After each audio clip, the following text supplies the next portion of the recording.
Deploying and configuring a full clone desktop pool. Overview.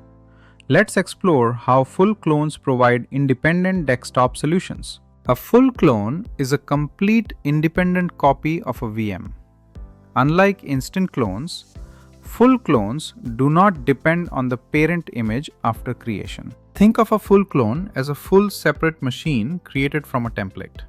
After creation, it stands on its own. Full clones are useful when persistence and customization are more important.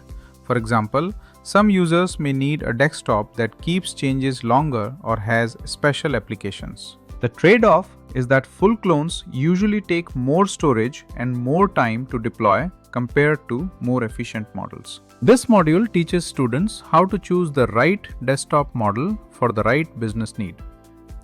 Strategy is key in deployment. Full clones give users a more independent desktop, but keep in mind they use more resources than instant clones. Thank you for watching. See you in the next lesson.